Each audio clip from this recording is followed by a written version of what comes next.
Assalamualaikum warahmatullahi wabarakatuh. Alhamdulillahillazi anzalal Qur'an wa bihi nasta'in ala umurid dunya waddin. Asyhadu an la ilaha illallah wahdahu la syarikalah. Asyhadu anna Muhammadan abduhu wa rasuluhu alladzi la nabiyya ba'dah.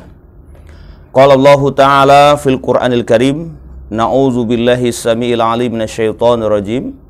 Bismillahirrahmanirrahim. Innama ya'muru masajidallahi man amana billahi wal yaumil akhiri wa aqamas shalah wa ataz zakah wa lam yakhsha ilallah fa asa ulaika ayyakunu minal muhtadin. Walhamdulillahirabbil alamin wassadaqallahu fil kitabihil karim. Sahabat FDK TV yang berbahagia yang dimuliakan oleh Allah Subhanahu wa taala, kembali kita bersyukur atas nikmat Allah. Salawat dan salam kepada Rasulullah SAW. Sahabat FDK TV yang dimuliakan oleh Allah Subhanahu wa taala, di dalam Al-Qur'an surah At-Taubah ayat 18 Allah mengatakan, innama ya'muru masajidallah man amana billahi wal yaumil akhir wa aqamas shalah wa ataz zakah wa lam yakhsha ilallah fa asa ulaika ayyakunu minal muhtadin. Yang artinya sesungguhnya yang memakmurkan masjid Allah hanyalah orang-orang yang beriman kepada Allah dan hari kemudian, melaksanakan sholat, menunaikan zakat, dan tidak takut kepada apapun kecuali kepada Allah. Maka mudah-mudahan mereka termasuk orang-orang yang mendapatkan petunjuk. Kita ketahui bahwa Islam memiliki satu tempat ibadah namanya masjid. Jadi dapat kita klasifikasikan masyarakat masjid yang kategori adalah orang-orang Islam. Yang pertama itu adalah satu, yaitu muslim tanpa masjid. Yang dikatakan muslim tanpa masjidnya adalah kita nanti tahu ada orang Islam tapi dia tidak pernah ke masjid. Ada orang Islam, dia tahu tentang ajaran agama, dia tahu tentang ajaran Islam, bagaimana cara beribadah dan sebagainya, tapi orang tersebut tidak pernah ke masjid. Padahal masjid ini adalah tempat peradaban. Masjid ini adalah salah satu tempat ibadah umat Islam yang harus didatangi oleh umatnya itu sendiri. Tapi pada faktanya kita lihat bahwa umat Islam sendiri banyak sekali yang tidak datang ke masjid. Inilah kategori yaitu muslim tanpa masjid. Yang kedua, muslim yang tanpa masjid ini kita kadang-kadang nanti akan jumpai, kita temui orang berbicara tentang agama itu hebat. Berbicara tentang fikih, berbicara tentang tauhid, berbicara tentang muamalah, berbicara tentang apapun tentang agama Islam, dia hebat. Tapi sayangnya dia kehebatannya itu tidak pernah mengisi ruang-ruang masjid, tapi mereka mendapatkan ilmu itu dari situs yaitu yang kita katakan Google. Nah, inilah dikatakan kalau masyarakat mengatakan inilah Syekh Google. Tapi sebenarnya kalau kita katakan menggelar Google itu sebagai gelar Syekh itu sebenarnya kurang tepat. Tapi masyarakat selalu menjuluki seperti itu. Inilah yang dikatakan yaitu masyarakat tanpa masjid. Dia berbicara tentang agama pintar, berbicara tentang agama paling hebat, tapi faktanya dia tidak pernah mengisi ruang-ruang masjid itu untuk melakukan kegiatan ibadah, sholat, kemudian mengaji dan sebagainya, tapi dia selalu pintar tentang agama itu sendiri. Itu yang pertama, yaitu muslim tanpa masjid. Yang kedua, sahabat FDK yang dimuliakan oleh Allah Subhanahu wa taala, ada namanya tamu masjid. Nah, selayaknya tamu itu biasanya hanya sekedar singgah sesaat, sebentar saja. Ini mohon maaf, ini sering terjadi, ya sering terjadi. Kadang-kadang orang ke masjid itu bukan mau ibadah, tapi buang air kecil. Ia datang ke masjid, dikira orang berwudu, ternyata tidak berwudu. Ternyata dia buang air besar atau buang air kecil sementara, setelah itu dia meninggalkannya tanpa ada apapun. Nah, itu sering kita jumpai, itulah yang dikatakan tamu masjid. Ada lagi yang lebih ekstrim lagi, ada yang lebih parah lagi kalau kita bahas orang Medan ini, sahabat FDK TV yang dimuliakan oleh Allah. ketika nanti pembagian daging kurban. Dia tidak pernah ke masjid, dia hanya datang untuk mengambil jatah kurban itu sendiri. Itu dikatakan tamu masjid. Dan bahkan kadang-kadang ketika dia tidak mendapatkan bagian daripada bagian dari kurban itu, ya tidak dapat daging, dia akan merepet, marah dia kepada pengurus masjid. Tahun lalu saya dapat, tapi sekarang aku tidak dapat. Ini paling gara-gara pengurus masjidnya tidak kooperatif dengan saya, tidak melihat bagaimana kesusahan saya. Itu yang sering terjadi, fakta-fakta yang kita lihat. Apalagi ketika nanti pembagian daripada zakat fitrah. Nanti orang akan berbondong-bondong datang ke sana meminta bahagian daripada zakat fitrah itu. Dia mengatakan bahwa akulah mustahi, aku yang paling berhak mendapatkan ini. Padahal dia tidak pernah datang ke masjid, sholat pun tidak pernah, mengaji pun tidak pernah. Nah, ini yang sering terjadi ketika nanti ada bagian-bagian yang akan diberikan kepada umat, diberikan kepada masyarakat, dia adalah barisan yang terdepan. Nah, ini dikatakan dengan namanya tamu masjid. Dan ini fakta yang sering terjadi dalam kehidupan kita. Sahabat MDK TV yang dimuliakan oleh Allah Subhanahu wa taala, yang berikutnya itu adalah muslim dengan masjid. Ini tahap yang ketiga ini, masyarakat yang dengan masjid atau muslim dengan masjid ini, salah satu yang disebut oleh Nabi Muhammad SAW dalam sebuah hadisnya. Sab'atun yuzilluhumullah yawma zillah illa zillu. Ada 7 golongan nanti yang akan diberikan oleh Allah keselamatan ketika nanti matahari jaraknya antara kepala kita sejengkal. Meskipun sebenarnya ketika nanti kiamat tidak ada lagi matahari karena lulu lantas semua kiamat nih. Maksudnya itu digambarkan seolah-olah itu panasnya luar biasa, tidak ada lagi yang bisa menjadi penolong kita kecuali apa? Amal kita. Maka salah satunya kata Nabi dari 7 golongan itu apa? Rajulun qalbuhu mu'allakun bil masajid. Nah, disinilah tahapan pertama ini bagus, tapi belum sempurna. Maksudnya apa? Ini nanti ada masyarakat atau umat sholat ke masjid, kemudian ngaji ke masjid, kemudian ada kegiatan juga ikut ke masjid, tapi dia belum memahami bagaimana keadaan ruang lingkup masjid. Nah, disitulah kita lihat nanti masyarakat, ya dia hanya sekedar datang ke masjid, zikir, baca Quran, kemudian ikut pengajian. Itulah hatinya terpaut dengan masjid. Ya. Ini kategori termasuk orang yang baguslah di antara orang sebelumnya. Ya. Dan inilah salah satu tiket kita bisa masuk ke dalam surganya Allah Subhanahu wa taala. Jadi ada orang-orang yang kadang-kadang memang aktivitasnya ke masjid, tapi dia tidak peduli dengan perkembangan masjid, masyarakat masjid. Ada orang susah, dia tidak peduli, ada keributan atau ada apapun, dia tidak peduli. Dia hanya sekedar untuk mengisi ruang-ruang masjid saja. Orang ngaji, dia ikut ngaji. Orang sholat, dia sholat. Kemudian nanti ada orang, ada kegiatan, dia hanya sekedar ikut, tapi tidak memikirkan perkembangan keadaan masjid atau masyarakat sekitarnya. Itu yang dikatakan muslim dengan masjidnya. Sahabat MDK TV yang berbahagia dimuliakan oleh Allah Subhanahu wa taala. Baru yang berikutnya itu adalah orang yang memakmurkan masjid. Nah, ini tahapan yang kedua ini cukup bagus, tapi belum bagus sekali, tapi cukup bagus. Dan ini memang yang disampaikan oleh Allah Subhanahu wa taala dalam Al-Qur'an tadi yang kita sebutkan tadi, yaitu surah At-Taubah ayat 18 tadi. Orang yang memakmurkan masjid. Orang yang memakmurkan masjid itu yang pertama itu fokusnya pada pembangunan, sisi fisik bangunan masjid itu. Kalau nanti misal toiletnya kurang bagus, kurang bersih, dia ada usulan bagaimana ini toilet ini supaya bagus, kemudian bersih dan sebagainya. Kemudian secara fisik karpet tidak bersih, kemudian airnya kotor dan sebagainya. Dia memikirkan itu. Inilah kategori orang yang memikirkan masjid, tentang pembangunan masjid. Inilah termasuk orang yang memakmurkan masjid.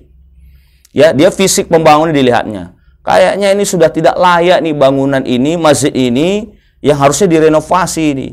Ya, dan dia memahami itu dan kemudian dengan pengurus BKM, kemudian dan seluruh jamaah yang ikut berpartisipasi untuk melaksanakan renovasi masjid ini, dia sangat luar biasa berpartisipasi. Itulah salah satunya orang yang memakmurkan masjid, bukan hanya sekedar dia sholat, kemudian ikut ngaji, tapi dia mampu memahami fisik masjid itu untuk kebutuhan umat.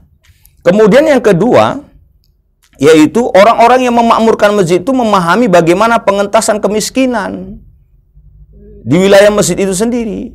Kita kadang-kadang banyak masjid itu yang hanya fokus untuk beribadah, tapi untuk mengatasi kemiskinan orang di sekitar masjid itu terkadang diabaikan. Banyak yang mengabaikan. Maka hal ini sangat kontras sebenarnya dengan masjid mewah, masjid bersih. Tapi masih banyak masyarakat itu yang kekurangan secara ekonomi. Dan itu tidak diperhatikan oleh pihak masjid. Apalagi kas masjid itu sampai ratusan juta. Nanti waktu pengumuman sholat khutbah Jumat misalkan, atau khutbah Jumat, itu sebelum khutbah Jumat diumumkan saldo kas kita sekian ratus juta.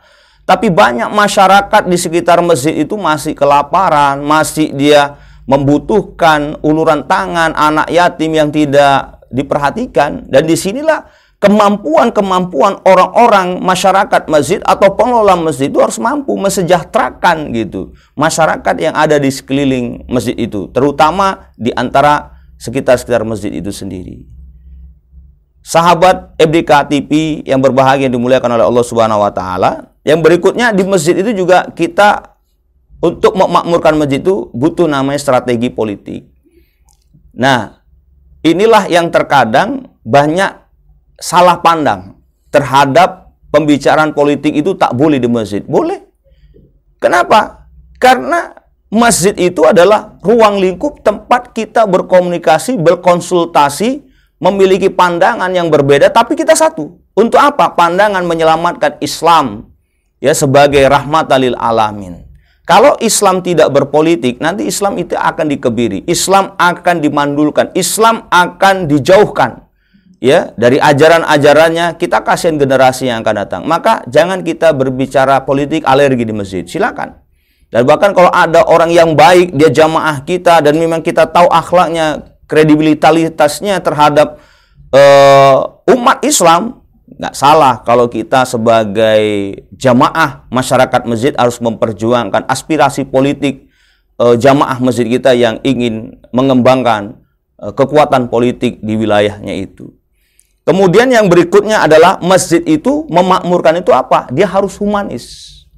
Humanis itu apa? Ramah terhadap jamaah. Kita kadang-kadang hanya mengutip uang saja. Kota infak jalan, belum lagi gerakan amal soleh, belum lagi nanti kita minta di depan jalan, depan masjid dan sebagainya. Tapi kadang-kadang kita kepada jamaah tidak humanis. Contoh kita sebutkan saja, nanti di masjid itu ada tulisan. Di dinding-dinding masjid di dalamnya itu, dilarang tidur di masjid ini. Kadang-kadang kita, mohon maaf, sahabat FDK yang dimuliakan oleh Allah Subhanahu wa taala, ada musafir itu yang tidak memiliki uang. Dia mau istirahat di hotel tak mungkin, karena dia tidak memiliki uang. Akhirnya dia datang ke masjid supaya bisa beristirahat dengan suasana yang dingin, yang sejuk. Dia ingin rebahan sejenak. Tidur di sini tidak sampai berlama-lama, paling lama orang sejam 2 jam. Tapi dengan ada tulisan kita dilarang tidur di masjid di sini, kasihan kali kita tengok itu. Ya, maka disitulah saya sampaikan, saya himbaukan, saya sampaikan sekali lagi dalam mimbar ini, sahabat FDK TV yang berbahagia dimuliakan oleh Allah, mari jangan kita kejam terhadap jamaah masjid itu sendiri. Nggak boleh kita rebahan tidur sejenak di situ. Maka tolonglah jangan kita buat tulisan-tulisan di masjid itu seolah-olah kita itu keras sekali terhadap jamaah. Dilarang duduk-duduk, dilarang di sini. Kalau merokok oke lah, barangkali ya. Itu saya sendiri pun tak setuju itu. Kalau seandainya di wilayah itu merokok, bebas rokok artinya itu bukan kita bebas untuk merokok, tapi memang tidak boleh merokok di dalam ataupun di luar masjid. Tapi kalau untuk istirahat, golek, atau kita berrebahan sejenak, kita katakan itulah kita harus ramah dengan masjid itu sendiri kepada jamaah. Yang kedua, secara humanis itu apa? Ini anak-anak. Yang namanya anak-anak itu pasti ribut. Ini kadang-kadang masjid itu tak ramah dengan anak, tak humanis. Kadang-kadang pengurus masjid itu marah. Anak siapa kau di sini? Ribut aja kerjaan, pulang kau sana. Nah, nanti bagaimana sugesti anak nanti ketika besar ditanya sama orang tuanya gak ke masjid, nah malas lama, malas lah ya. Kenapa tidak mau? Nah, orang masjid itu kasar-kasar kali, kejam-kejam kali. Nah, itu yang sering kita temui. Nah, ini yang sering terjadi. Masjid itu harus humanis, ramah terhadap anak.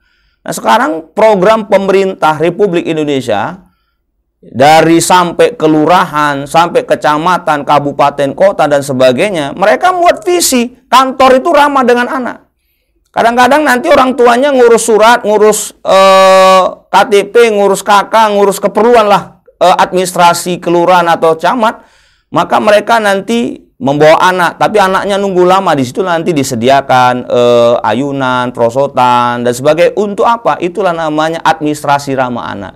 Di tempat umum saja pun sudah ada ramah anak, apalagi kita di masjid itu harus ramah anak. Jangan kita marahi, jangan kita bentak-bentak lagi anak. Yang namanya, mungkin barangkali kita dulu lebih kecil, waktu kita kecil lebih parah lagi lasak kita, jahat kita.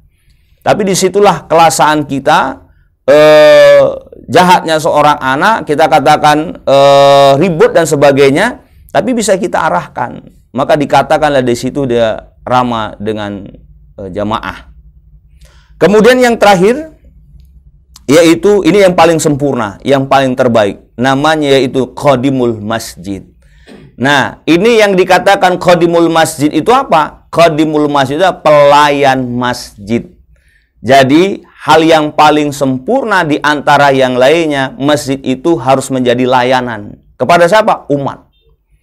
Jadi bukan lagi kita minta-minta duit masyarakat, minta-minta duit umat, tapi kita bukan hanya sekedar itu, tapi kita melayani. Kalau bisa di masjid ada dispenser, orang haus, minum, mau yang dingin, mau yang panas, minum teh atau kopi dan sebagainya, ada di situ. Kemudian kamar mandinya seperti kamar mandi hotel yang wangi, sejuk, bukan kamar mandi yang bau seperti kamar mandi yang tak layak lah. Tapi yang jelasnya masjid itu harus menjadi khadimul masjid, pelayan. Kalau seandainya nanti ada orang mau jualan, jangan dikutip, biarkan aja. Sebagai masyarakat ekonomi masjid itu, buat posko-posko, buatlah stand-stand di depan masjid, samping masjid, mana yang tempat yang strategis, masyarakat mau berjualan, kita kasih fasilitas. Namanya kita melayani masjid. Ada orang yang nggak mampu, kita sediakan ATM beras barangkali. Atau kita sediakan nanti kalau ada musafir, yaitu tempat tinggal hotel yang murah. Kalau tempat yang lain 300.000, mungkin di situ 50.000 atau 100.000. Paling tidak bisa difasilitasi, masyarakat datang, umat datang dengan adanya masjid, sehingga apa? Senang kita dengan adanya masjid ini. Bukan hal yang menakutkan, bukan hal yang menyeramkan hari ini, tapi masjid itu sebagai pelayan khadimul masjid untuk umat dan seluruh masyarakat yang ada di sekitar masjid. Siapapun yang datang, dia merasa nyaman dengan masjid. Barangkali ini yang dapat saya sampaikan, sahabat FDK TV. Mudah-mudahan tausiah yang cukup sederhana ini membuat kita menjadi lebih paham tentang bagaimana masyarakat masjid yang sesungguhnya dalam kehidupan kita. Terima kasih. Assalamualaikum warahmatullahi wabarakatuh.